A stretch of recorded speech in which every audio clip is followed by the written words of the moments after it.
Hello दोस्तों, स्वागत है आपका नए सेशन में। लास्ट सेशन में हमने देखा अक्षांश, देशांतर और दुनिया भर के समय को। आज जो हमारा टॉपिक है वह है स्थल मंडल, भूमंडल, लिथोस्फीयर। इसमें हम देख रहे होंगे कि पृथ्वी की आंतरिक संरचना कैसी है, पर्वत का निर्माण, चट्टान का निर्माण, भूकंप कैसे आते हैं, ज्वालामुखी प्रक्रिया कैसे होती है, मैदानों का निर्माण बढ़ते हुए क्रम में किस प्रकार से हुआ। तो इस सेशन में और इससे अगले नेक्स्ट सेशन में हम स्थल मंडल को विस्तृत रूप से समझ रहे होंगे। तो शुरू करते हैं आज के टॉपिक स्थल मंडल को। और स्थल मंडल में जब हम देखते हैं तो सबसे पहले देखेंगे पृथ्वी की संरचना को। पृथ्वी की संरचना अगर हम देखें तो पृथ्वी की संरचना को दो भागों में या दो प्रकार से समझा जा सकता है। एक चट्टान के आधार पर और दूसरा उसके अंदर जाने वाली भूकंपीय तरंगों के गमन के आधार पर। तो सबसे पहले हम देखेंगे पृथ्वी का डिजाइन कैसा है और उसकी गहराई कितनी है, और उसके बाद उसमें किस प्रकार की चट्टानों की संरचनाएं पाई जाती हैं। सबसे पहले अगर हम देखें तो पृथ्वी को अगर हम गोलीय रूप में देखें तो पृथ्वी की क्या होगी, एक त्रिज्या। तो पृथ्वी की जो त्रिज्या है वह, जिसे हम गहराई कहते हैं, तो पृथ्वी की जो त्रिज्या है वह कितनी है, 6378 किलोमीटर। कई पुस्तकों में 6371 किलोमीटर भी दर्ज है। तो पृथ्वी की जो त्रिज्या है वो कितनी है, 6378 किलोमीटर। अगर व्यास देखें तो व्यास क्या होता है, डायमीटर डबल हो जाता है रेडियस का, कितना हो जाएगा, 12756 किलोमीटर। अप्रोक्सीमेटली 12500 से 13000 किलोमीटर के मध्य इसका डायमीटर होता है। किसका, पृथ्वी का। अगर हम देखें तो पृथ्वी के एक हिस्से को हम काट कर देखते हैं, तो उसको अगर हम देखें तो चट्टान के आधार पर उसे 3 भागों में विभाजित करते हैं उसमें मिलने वाले धात्विक रूप में। तो देखें, सबसे पहले है स्याल, दूसरा है सीमा और तीसरा है निफे। स्याल क्या होता है, स्याल जो शब्द बना है दो पदार्थों से मिलकर बना है, SI और AL। SI का मतलब है सिलिकॉन, दूसरा है एल्यूमिनियम। दूसरा देखें सीमा, यह भी दो पदार्थों से मिलकर बना है, SI और Ma। SI का मतलब सिलिकॉन, Ma का मतलब मैग्नीशियम। तीसरा निफे, निकिल और फेरस, यानी कि निकिल और लोहा से। तो यह चट्टान के आधार पर विभाजन होता है पृथ्वी का। तो चट्टान के आधार पर पृथ्वी को 3 भागों में विभाजित किया जाता है, स्याल, सीमा और निफे। स्याल, सीमा और निफे। अगर हम देखें तो पृथ्वी को भूकंपीय तरंगों के आधार पर बांटकर देखें, जैसे भूकंपीय तरंगें गमन करती हैं उस क्रम में अगर हम देखें तो भी इसे 3 भागों में बांटकर देखा जाता है। तो पृथ्वी को अगर यहां इस हिस्से को यहां रखें तो इसको भी 3 हिस्सों में बांटकर देखा जाएगा, क्रस्ट, मेंटल और क्रोड। क्रस्ट, मेंटल और क्रोड। क्रस्ट यानी कि भूपपल्टी। अगर हम देखें तो भूपपल्टी कितना है, इसकी गहराई लगभग पृथ्वी की ऊपरी सतह से नीचे तक 80 किलोमीटर तक है। कितना है, 80 किलोमीटर लगभग। उसके बाद मेंटल, तो ऊपर से मेंटल जो है 2900 किलोमीटर तक है। कितना है, 2900। और उसके बाद जो अंतिम यानी कि जहां तक त्रिज्या खत्म होती है, कितना है, 6378 किलोमीटर। अभी पढ़ा है हमने पृथ्वी की त्रिज्या। तो अगर देखें तो क्रस्ट कितना है, 50 किलोमीटर। ठीक है, मेंटल तक कितना है, ऊपर से 2900 किलोमीटर, और क्रोड कितना है, 6378 किलोमीटर। अच्छा, अगर हम देखें क्रस्ट को यानी कि भूपपल्टी को, भूपपल्टी की 2 सतह होती हैं। एक आप सामान्य समझिए कि हम जिस स्थान पर रह रहे हैं वह भूमंडल है, मगर जब हम समुद्र में जाएंगे तो उसका जो लैंड एरिया है, जहां उसकी जमीन है, वो बहुत गहराई में होती है। तो अगर हम किसी घर पर रह रहे हैं, सामान्यतः किसी स्थान पर मैदानी क्षेत्र में रह रहे हैं, तो हम ऊपरी क्रस्ट पर रह रहे हैं। किंतु जब हम समुद्र की तली को देखते हैं, उसकी निचली सरफेस को देखते हैं समुद्र की को, तो वो जो सरफेस है वो क्रस्ट में कहां से शुरू होती है, निचले क्रस्ट से। तो ऊपरी क्रस्ट और निचले क्रस्ट, ऊपरी क्रस्ट और निचले क्रस्ट, थोड़ा सा अंतर क्यों है, ऊपरी क्रस्ट महाद्वीपीय क्रस्ट है, महाद्वीपीय यानी कि जहां महाद्वीप है, और निचला क्रस्ट महासागरीय क्रस्ट है। तो ऊपरी क्रस्ट और निचली क्रस्ट को जो अलग करता है, डिसकंटिन्यूटी, कोई भी हो, दो चीज अगर मिल रही हैं, दो डिफरेंट चीजें मिल रही हैं, तो उनके मध्य क्या होता है, बॉर्डर होता है। जैसे दो देशों के मध्य एक बॉर्डर होता है। तो ये जो एक दूसरे से मिलते हैं, ऊपरी क्रस्ट और निचली क्रस्ट, इन दोनों को जो अलग करता है वह असंबद्धता, वह असंबद्धता यानी कि डिसकंटिन्यूटी कहलाती है। और इस बॉर्डर को क्या कहते हैं, कोनार्ड। क्या बोलते हैं, कोनार्ड। ऊपरी क्रस्ट और निचली क्रस्ट को कौन अलग करता है, कोनार्ड। फिर निचली क्रस्ट से जब हम नीचे आते हैं तो ये होता है मेंटल। क्या होता है, मेंटल। तो क्रस्ट से मेंटल को, निचले क्रस्ट से ऊपरी मेंटल को जो अलग करता है वो है मोहर विकिक। क्या है, मोहर विकिक। कई जगह मोह लिखा हुआ है, कई बार ध्यान रखना, कई जगह क्या लिखा हो, मोह। इसकी ट्रिक भी होगी, आगे बताएंगे। फिर होता ऊपरी मेंटल, और ऊपरी मेंटल और निचले मेंटल के मध्य में एक दुर्बल मंडल पाया जाता है, जहां पर प्लेट, टेक्टोनिक प्लेट्स क्या करती है, मूव करती हैं। और इन्हीं टेक्टोनिक प्लेट्स को हम जब समझते हैं तो इन्हीं टेक्टोनिक प्लेट्स के कारण भूकंप और ज्वालामुखी प्रक्रियाएं होती हैं। भूकंप और ज्वालामुखी प्रक्रियाएं किनके कारण होती हैं, यह होती हैं प्लेट विवर्तनिकी, प्लेट टेक्टोनिक थ्योरी जिसे हम समझते हैं, तो प्लेट विवर्तनिकी के द्वारा। और यह कहां मिलती हैं, ऊपरी मेंटल और निचले मेंटल के मध्य में एक दुर्बल मंडल पाया जाता है। तो ऊपरी मेंटल और निचले मेंटल के बीच में जो बॉर्डर है, जो असंबद्धता है, वह कौन सी है, रैपिटी। क्या है, रैपिटी। फिर उसके बाद निचले मेंटल से हम जब बाहरी क्रोड की ओर चलते हैं तो ये जो अब तक का क्रम है, याद रखिए, भूपपर्टी और मेंटल, क्रस्ट और मेंटल ठोस हैं, जबकि क्रोड का हिस्सा लिक्विड माना गया है। क्या माना गया है, लिक्विड। तो 2900 किलोमीटर तक पृथ्वी सॉलिड है, उसके बाद लिक्विड है। तो बाहरी क्रोड और निचला मेंटल, बाहरी क्रोड और निचला मेंटल को जो अलग करता है उसे बोलते हैं गुटेनबर्ग। क्या बोलते हैं, गुटेनबर्ग असंबद्धता, गुटेनबर्ग डिसकंटिन्यूटी। उसके बाद बाहरी क्रोड और आंतरिक क्रोड, इनर कोर जो हिस्सा है इसका पृथ्वी का, जो कि बिल्कुल अंतिम में है 6378 किलोमीटर पर, तो बाह्य क्रोड और आंतरिक क्रोड को अलग करता है लेहमन। क्या है, लेहमन। तो इसको याद करने का तरीका है के M R G L, KMR GL, KMR GL. Simple सी ट्रिक है, केएमआर जीएल। के से कोनार्ड, के से कोनार्ड, एम से मोहो, आर से रेपटी, जी से गुटेनबर्ग, एल से लेहमन। तो ये असंबद्धताएं क्या है, डिसकंटिन्यूटी, जो कि एक दूसरे से क्या करती हैं, पृथक करती हैं, अलग करती हैं, सेपरेट करती हैं। अगर हम देखें तो पूरा पृथ्वी है और ऊपरी सरफेस अगर देखें तो क्रस्ट है। तो हमें जो ज्यादातर कार्य में आती है, हमारे जो जीवन को सहयोग करती है, अगर हम देखें तो पारिस्थितिकी तंत्र जब हम पढ़ते हैं, इकोसिस्टम, तो उसमें क्या था कि वह दो चीजों से मिलकर बना है, जैविक घटक, अजैविक घटक। जैविक घटक वह है जैसे जीव जंतु हैं, पेड़ पौधे, जैविक घटक है। अजैविक घटक क्या है, तो अजैविक घटक जीवों को जो मदद करते हैं। तो अजैविक घटकों में क्या आता है, पृथ्वी आती है, भूमंडल, जलमंडल, वायुमंडल, यह अजैविक घटक है। तो अजैविक घटकों को अगर हम समझें तो वह मदद करते हैं जीव के जीवन के सहायक।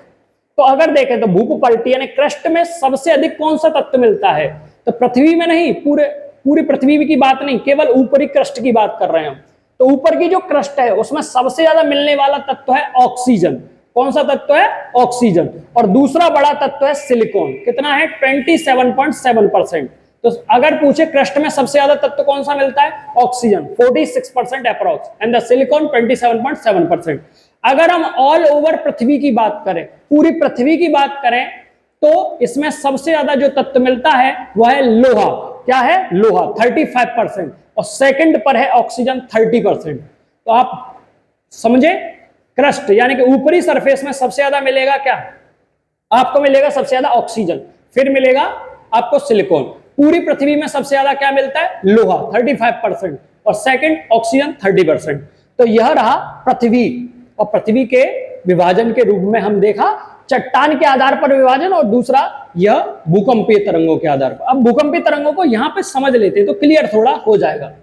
अगर हम देखें भूकंपीय तरंगों के आधार पर विभाजन, जो हम इसका क्लासिफिकेशन कर रहे हैं वो किस पे कर रहे हैं, सिस्मोग्राफ वेव्स पे, भूकंपीय तरंगों पर।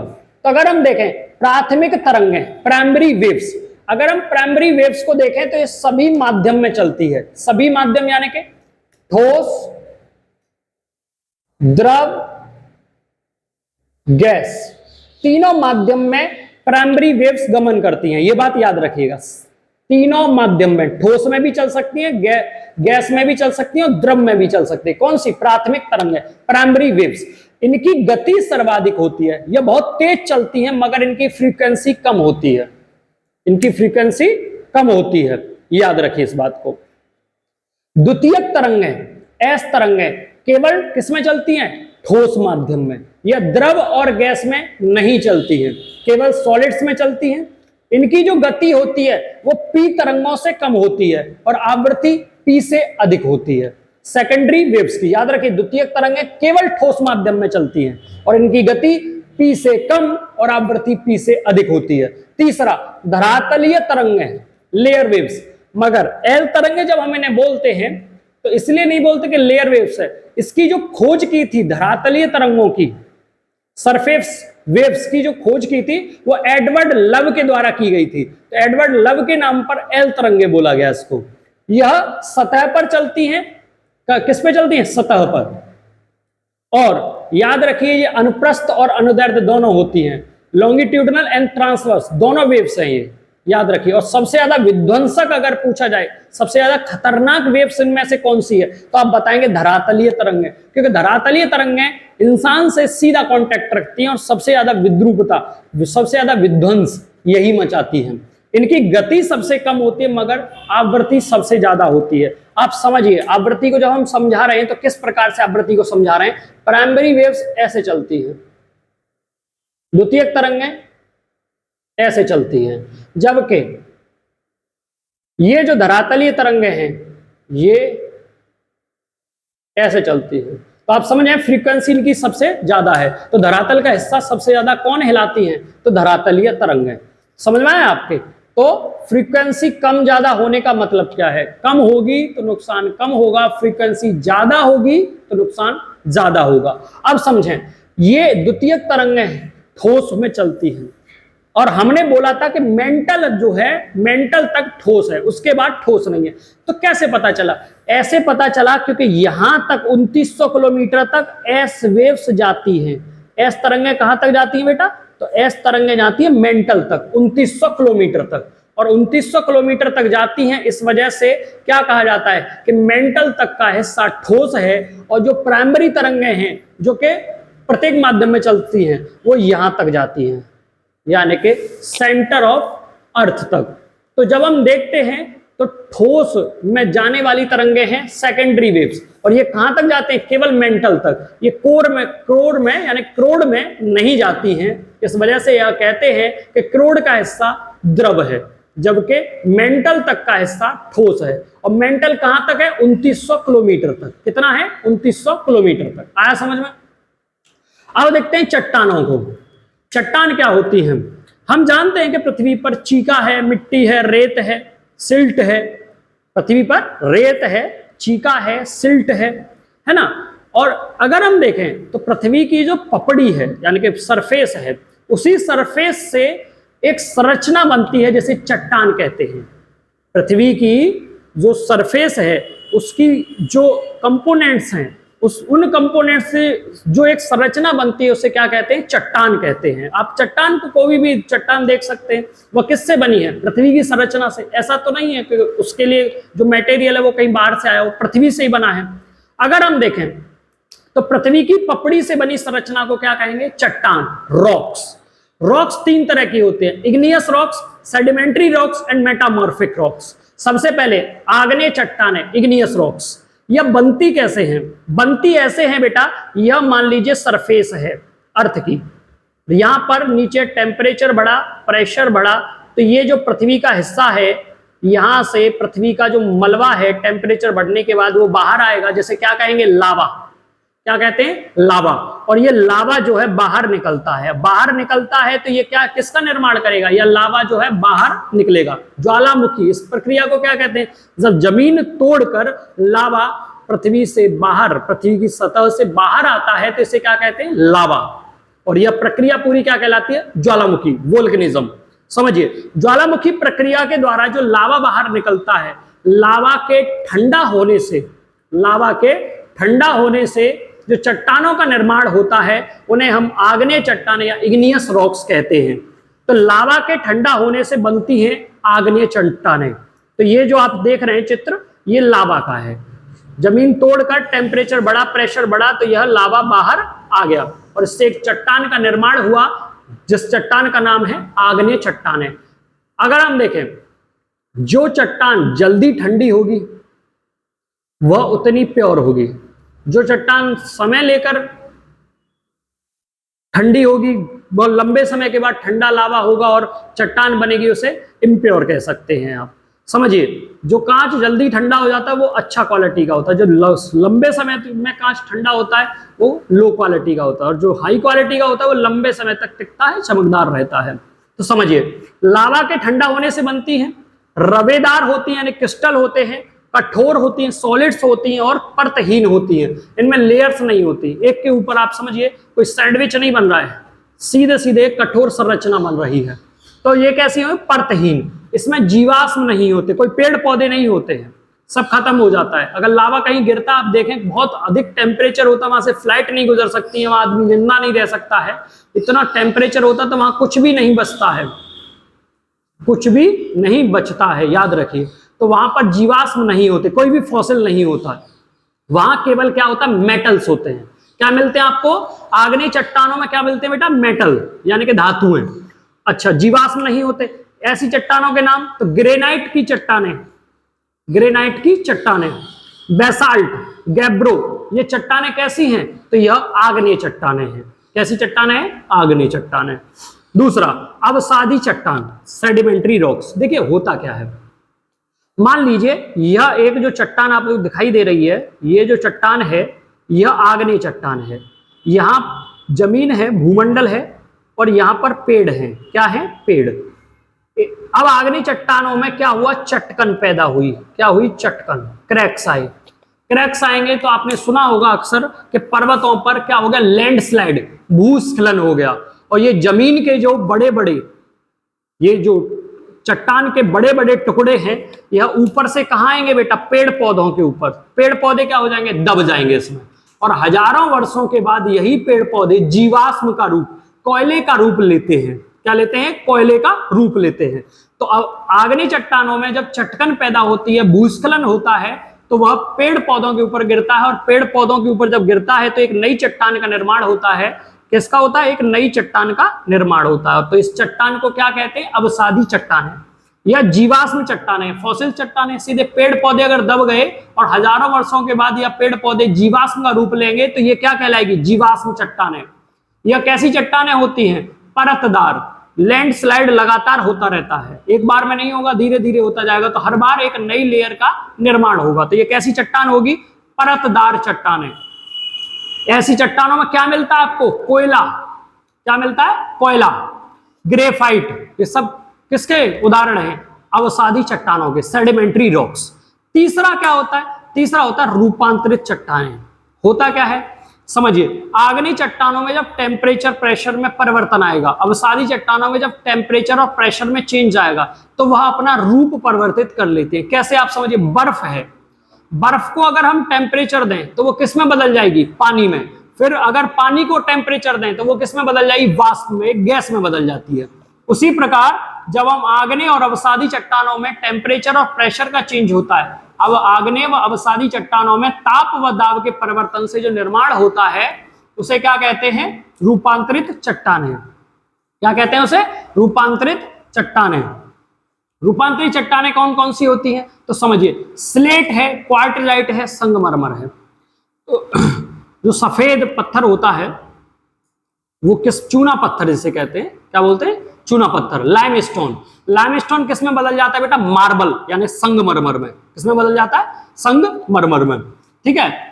लाल पत्थर किस में बदल जाता है? क्वार्टजाइट में। ठीक है। ग्रेफाइट किस में बदल जाता है? स्लेट में। ग्रेफाइट जो आप देख रहे हैं अवसादी चट्टान है, जब इसका टेम्परेचर प्रेशर चेंज होगा तो किस में बदल जाएगा? स्लेट में। चूना पत्थर, व्हाइट जो चूना होता है लाइमस्टोन जिसे कहते हैं वो किसमें चेंज हो जाता है? मार्बल में, संगमरमर, व्हाइट। ठीक है, तो ये कैसी चट्टाने होते हैं? रूपांतरित चट्टाने। तो सभी चट्टाने एक दूसरे से किस प्रकार से जुड़ी हुई हैं वह आपने देखा। तो 3 तरह की रॉक्स होती हैं, आग्नेय चट्टाने, अवसादी चट्टाने और रूपांतरित चट्टाने। अब हम देखते हैं, क्योंकि हम चीजों को समझ रहे थे, भूकंपीय तरंगों को। अगर भूकंपीय तरंगों को समझ रहे थे तो हम यहां भूकंप को भी समझ लेते हैं। भूकंप होता क्या है? देखिए, भूकंप होता है सॉरी, पृथ्वी में होने वाली हलचल। पृथ्वी में कोई हलचल हो रही है, पृथ्वी की सतह में कोई हलचल हो रही है, उसे क्या कहते हैं? भूकंप, अर्थक्वेक। तो भूपटल पर होने वाला कंपन, वाइब्रेशन, हलचल से जो पृथ्वी की सतह में गति उत्पन्न होती है उसे क्या कहते हैं? भूकंप कहते हैं, अर्थक्वेक। अर्थक्वेक आता कैसे है? समझिए मेरी बात। पृथ्वी की कोई सरफेस है, मान लीजिए ये सरफेस है, यहां से हम जहां खड़े हैं, मान लीजिए यहां पर, यहां से 600 किलोमीटर नीचे क्या होता है? एक हलचल पैदा होती है। क्या होती है? हलचल पैदा होती है। जहां से हलचल पैदा होती है उसे बोलते हैं भूकंप मूल, यानी कि फोकस। क्या कहते हैं बेटा? फोकस, भूकंप मूल। अब अगर बात समझें तो जहां से हलचल पैदा हुई उसे बोलेंगे भूकंप मूल। अब यहां नीचे से शुरू हुई, और जब भूकंप मूल से हलचल शुरू होती है तो सबसे पहली वेव्स जो निकलती हैं वो होती है प्राइमरी वेव्स, उसके बाद सेकेंडरी वेव्स, और जब सतह पर पहुंचता है तो layer waves, surface waves, L तरंगें।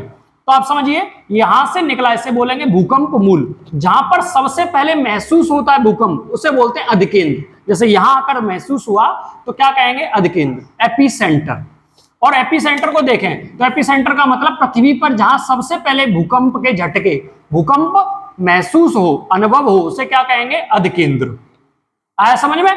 अब अगर देखें, भूकंप को मापते किससे हैं? मापते हैं भूकंप मापी से, भूकंप मापी से, जिसे इंग्लिश में कहते हैं सिस्मोग्राफ। क्या कहते हैं? सिस्मोग्राफ। भूकंप जिस यंत्र से मापा जाता है उसे बोलते हैं भूकंप मापी, सिस्मोग्राफ। दूसरा, जिस यंत्र से मापा गया उसे सिस्मोग्राफ, और जिसमें नापा गया, जैसे आप समझिए, आप कोई उत्पाद नापते हैं, कोई फल लेते हैं तो जिससे नापते हैं उसे बोलते हैं तराजू, तुला, और जिसमें मापते हैं वो होता है केजी, यानी कि मात्रक। उसी प्रकार भूकंप को जिस यंत्र से मापते हैं वो है सिस्मोग्राफ, और जिसमें मापते हैं वो है रिक्टर स्केल। रिक्टर स्केल को देखें तो भूकंप का क्या है? यह मात्रक, और यह भूकंप की ऊर्जा मापता है। इसमें 1 रिक्टर स्केल से, जैसे कहीं कहे कि 5 रिक्टर स्केल का आया और फिर कहे 6 रिक्टर स्केल का आया, तो एक जो काउंटिंग बढ़ रही है उसमें 10 गुना ऊर्जा निकलती है। एक काउंटिंग में कितना ऊर्जा है? 10 गुना ऊर्जा निकलती है, याद रखिए। अगर कहीं पर 5 रिक्टर स्केल का भूकंप आया है और कहीं पर 6 रिक्टर स्केल का भूकंप आया है, इसका मतलब है कि 5 से 6 हो रहा है तो यह 10 गुना ऊर्जा का रिक्टर स्केल पर क्या आया है? ऊर्जा बढ़ी है। आया समझ में? अच्छा, सबसे ज्यादा भूकंप अगर हम देखें, अगर दुनिया भर में 100 भूकंप आते हैं तो उसमें से 66 भूकंप एक ही जगह पर आते हैं। वो है प्रशांत महासागरीय तटीय पेटी, जो पैसिफिक ओशियन है। चाहे आप साउथ अमेरिका, नॉर्थ अमेरिका की तरफ देख लें या जापान की तरफ देख लें, सबसे ज्यादा जो भूकंप आते हैं वो प्रशांत महासागरीय पेटी में आते हैं। किसमें आते हैं? प्रशांत महासागरीय पेटी में आते हैं। यह बात याद रखिए। और जापान जैसे जो मुल्क हैं वह ज्वालामुखी प्रक्रियाओं के द्वारा ही पृथ्वी पर दिखाई देते हैं। तो प्रशांत महासागरीय तटीय पेटी में सबसे ज्यादा भूकंप आते हैं, 66%। कितना? 66% ऑल द वर्ल्ड, जितने भी पूरे वर्ल्ड में आते हैं उसके 66% कितना आते हैं? प्रशांत महासागरीय पेटी में। इसे अग्निवलय, रिंग ऑफ फायर कहते हैं। इसीलिए इसे क्या कहते हैं? रिंग ऑफ फायर, क्योंकि यहाँ ज्वालामुखी प्रक्रियाएं और भूकंप जैसी प्रक्रियाएं चलती रहती हैं। एक बात याद रखना, जहां ज्वालामुखी फूटेगा, जहां वोल्केनिज्म की प्रक्रिया होगी, वहां भूकंप जरूर आएगा, पर यह आवश्यक नहीं है कि जहां भूकंप आए वहां ज्वालामुखी की प्रक्रिया हो। यह बात याद रखिएगा। तो प्रशांत महासागरीय तटीय पेटी में सबसे ज्यादा क्या आते हैं? भूकंप, 66%। इसीलिए इसे क्या कहते हैं? Ring of fire. दूसरा बड़ा क्षेत्र है मध्य महाद्वीपीय पेटी, जिसमें हिमालय भी आता है, जिसमें हिमालय, भारत का क्षेत्र भी आता है। मध्य महाद्वीपीय पेटी में 21% भूकंप आते हैं। कितने परसेंट आते हैं? 21%। यानी 100 भूकंप आए पूरे साल में तो 21 भूकंप इस क्षेत्र में आएंगे, जिसमें भारत भी शामिल है, हिमालय भी शामिल है। तो हमने आज देखा पृथ्वी की आंतरिक संरचना को, चट्टानों को तथा भूकंप को। अगले सेशन में हम देख रहे होंगे ज्वालामुखी, पर्वत, पठार और मैदान के क्षेत्र को। तो उम्मीद है यह सेशन आपको अच्छा लगा होगा, आप स्क्रीनशॉट ले सकते हैं। वीडियो को लाइक करें, सब्सक्राइब करें, शेयर करें। मिलते हैं नेक्स्ट सेशन में। नमस्कार।